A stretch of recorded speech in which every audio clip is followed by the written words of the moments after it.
As we know that everything around us is made up of matter.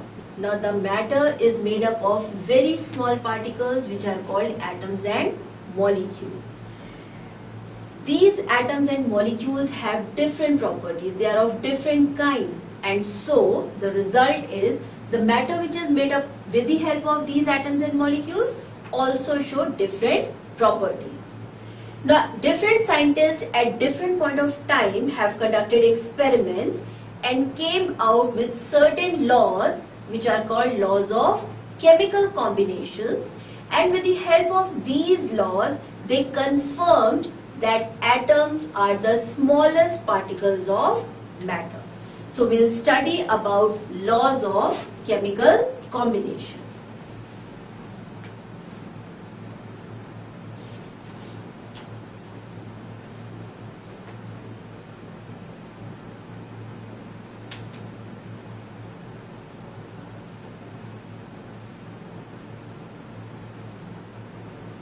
There are total 3 laws of chemical combinations.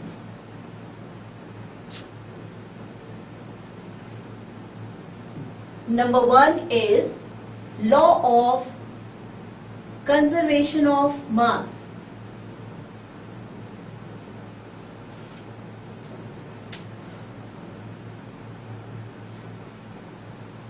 Second law of chemical combination is called law of constant proportion.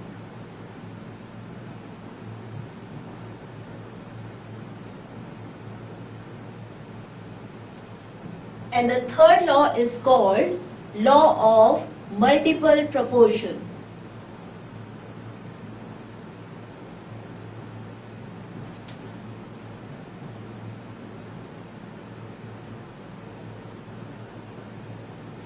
So if we go with the Avdhan pattern to learn the 3 laws of chemical combinations, we will use a triangle as a symbol to learn the name of these 3 laws of chemical combinations. First is law of conservation of mass.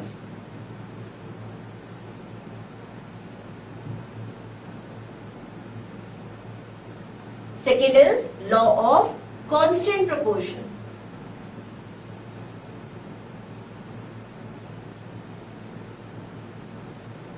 And the third is law of multiple proportion.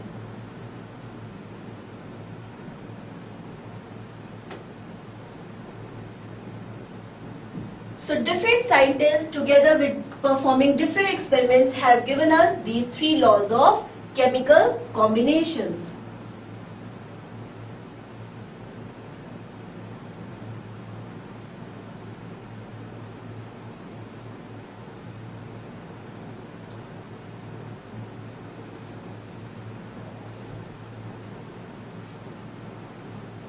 This is Avdhan science to recall, to reinforce the laws of chemical combination. Now first is the law of conservation of mass.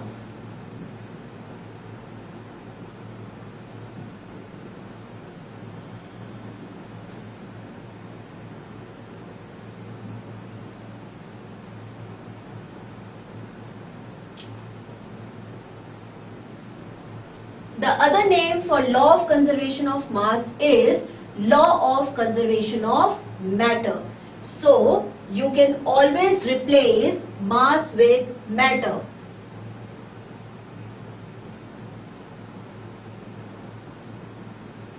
This law was given by Lavoisier in the year 1774.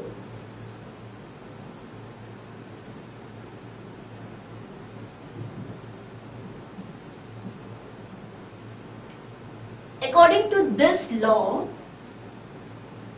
in a chemical reaction, the total quantity or the total amount of mass or the matter remains constant.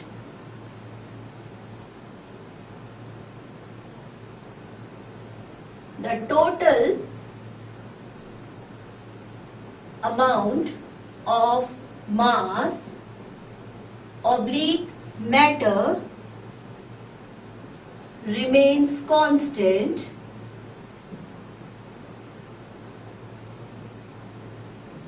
in a chemical reaction.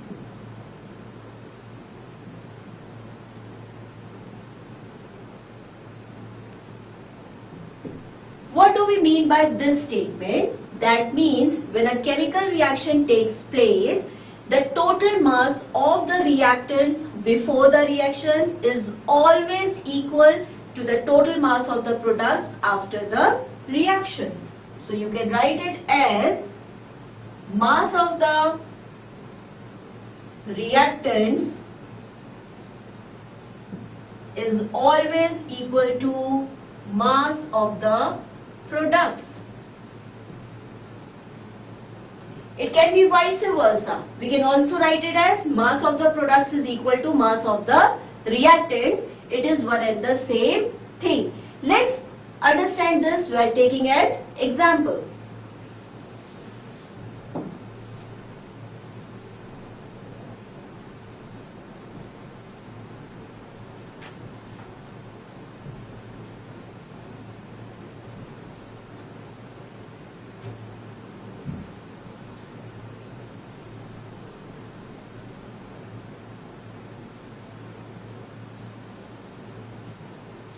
Say we have 100 grams of calcium carbonate.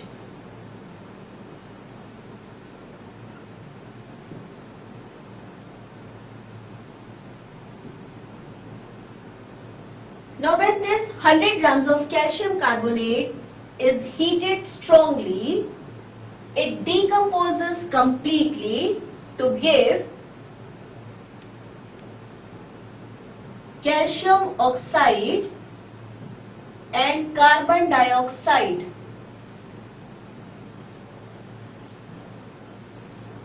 And when the mass of these two products is measured, it is found that 56 grams of calcium oxide is obtained and 44 grams of carbon dioxide is obtained.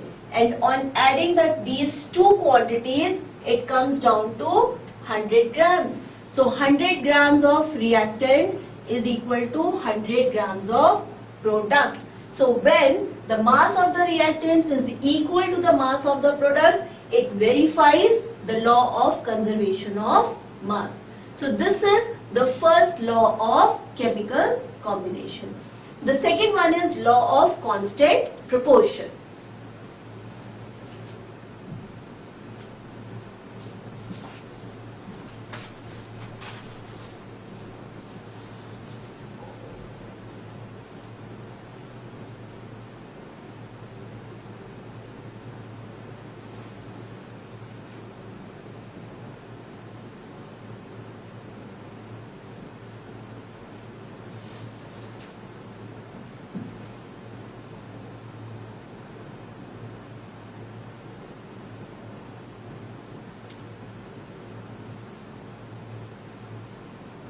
Law of constant proportion. Constant means something fixed. So this is also known as law of definite proportion. So instead of word constant, you can also write it as, or you can get it in different books as law of definite proportion. This law of constant proportion was given by Proust in the year 1779.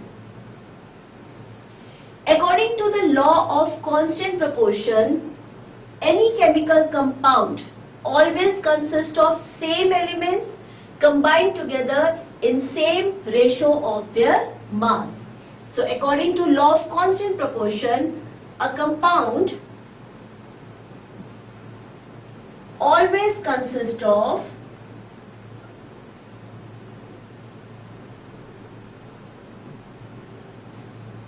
same elements combined together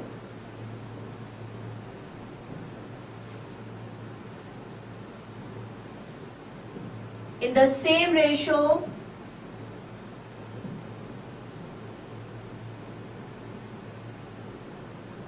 of their mass. It could be the volume also. Let's understand this by taking an example.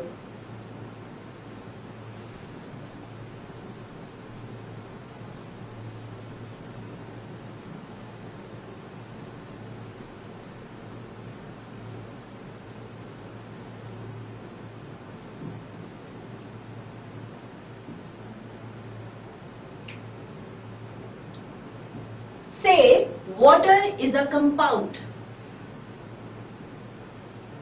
and the formula of water is H2O. Now if we take water, sample of water from different sources, like we take 10 ml of water from tap, 10 ml from a well, 10 ml from a river. So we take 10 ml of water from 4 or 5 different sources. When electricity is passed through all these samples, we always get hydrogen and oxygen elements. So the first point is a compound always consists of same elements. So since water is a compound, on passing electricity, irrespective of the fact it is taken from different sources, it always consists of same elements. Second is, it is combined together in the same ratio of their mass or volume. We always find that 2 atoms of hydrogen always combine with 1 atom of oxygen. That means same volume, or if we compare the ratio of their masses, 2 atoms of hydrogen means 2 grams of hydrogen, 1 atom of oxygen means 16 grams, that the ratio comes to 1:8. So that means water molecule always consists of same elements, hydrogen and oxygen, combined together in the same ratio of their masses, that is 1:8. 1 gram of hydrogen will combine with 8 grams of oxygen. So this is law of constant proportion. Next we'll study about Dalton's atomic theory of matter.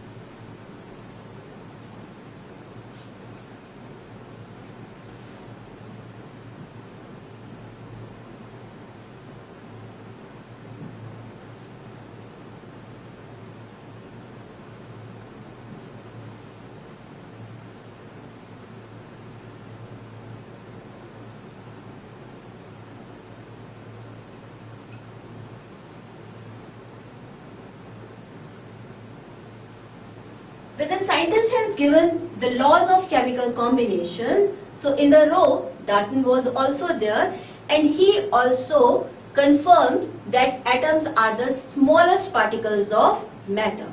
And on the basis of this particular confirmation or information that atoms are the smallest particles of matter, Dalton put forward his theory of atomic matter, atomic theory, in the year 1808.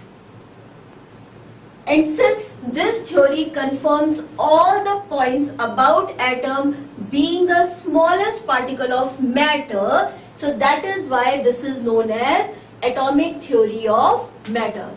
So the major postulates of Dalton's atomic theory goes like this. So if we have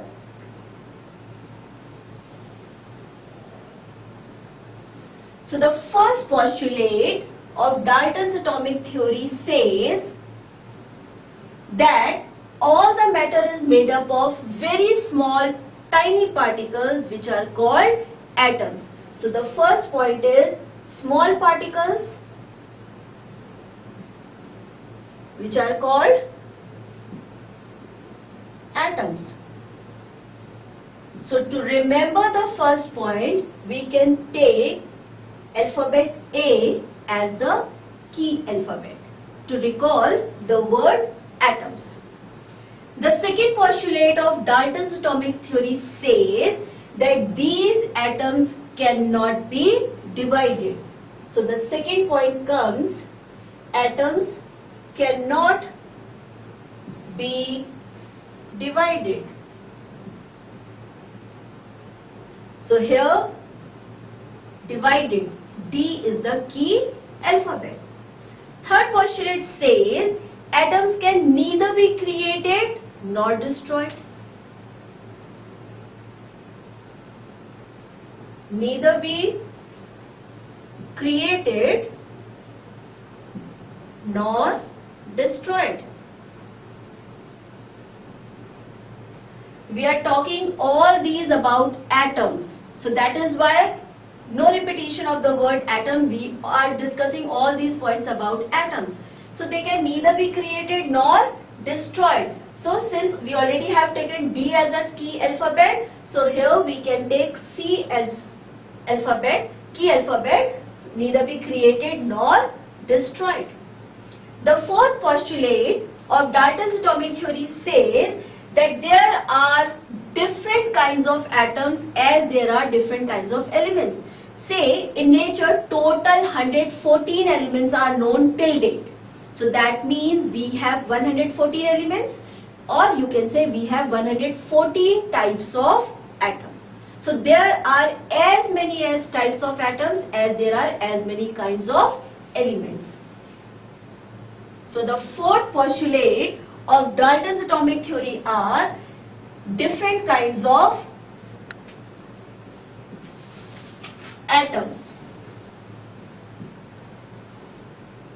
as different kinds of elements.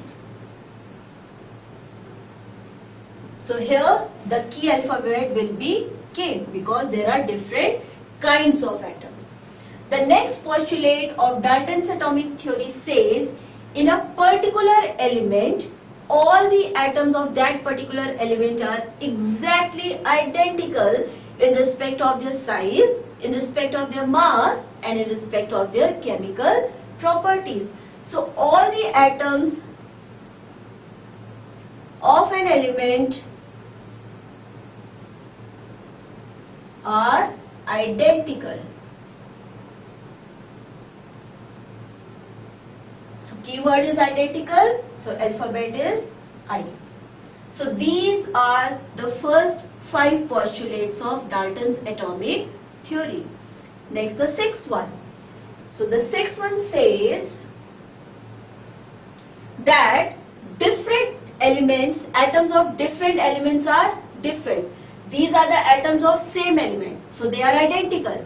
But when it comes to different elements, so atoms of different elements are different. They have different masses, they have different size, they have different chemical properties.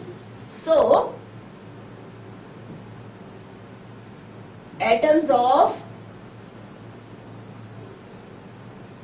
different elements differ. They are different. So here, since they are different elements, so here we are, since we already have taken D as the key alphabet, so here we will take E as the key alphabet to recall that different elements have different types of atoms. Now when atoms combine together to form a compound, actually what happens when the atoms combine, elements combine? When one or more elements combine together, actually the combination takes place between the atoms of those elements. So whenever, like for example, when we say water is a compound, hydrogen element combines with oxygen element. Actually the atoms of hydrogen combine with the atoms of oxygen. So in a chemical combination, atoms of elements combine to form a compound. So since here the chemical combination takes place between the atoms of elements, so the key alphabet will be C. Again we are taking C. Here C reflects or tells us the chemical combination of atoms. Now, as we already have discussed the law of constant proportion, so the same is repeated. In a compound, the number and kind of atoms is always fixed. So, the next postulate is number and kind of atoms is fixed. So here the key alphabet is N. The next postulate says when a compound is formed or at the time of chemical combination, the atoms of different elements combine in small whole numbers. Say, again example, the formula of water is H2O.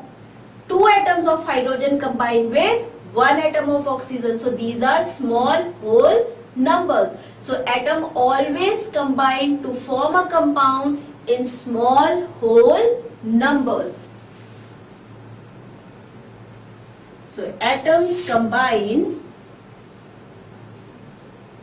in small whole numbers. Keyword alphabet is C. And the last postulate of Dalton's atomic theory says atoms of same element can combine in different ratio to form different compounds. Say we have two elements, carbon and oxygen. When one atom of carbon combines with 2 atoms of oxygen, we get carbon dioxide. But when one atom of carbon combines with only 1 atom of oxygen, we get carbon monoxide. So atoms of same element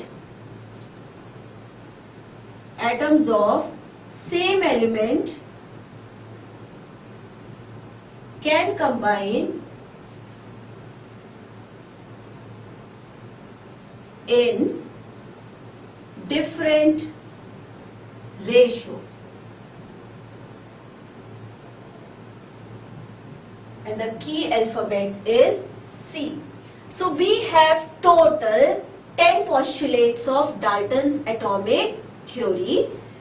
These all postulates tell us about different properties of atoms which combine together to form compounds. Now how to remember or recall all these points or postulates of Dalton's atomic theory in this particular order? So you can see these are all the keywords. But when we combine these keywords, we will come across with an acronym which might not show the order, but the alphabet will help you to recall the point, and then you will be able to put them in the right order. Say we have all these alphabets. Okay. Now with C, C, D, we all go to C, C, D. So the first acronym we will make as CCD. Then you can say another two C's are there. This is A, E and K. So you can make it as CAKE. When we go to CCD, we can see so many different kinds of cakes, pastries. So here it comes as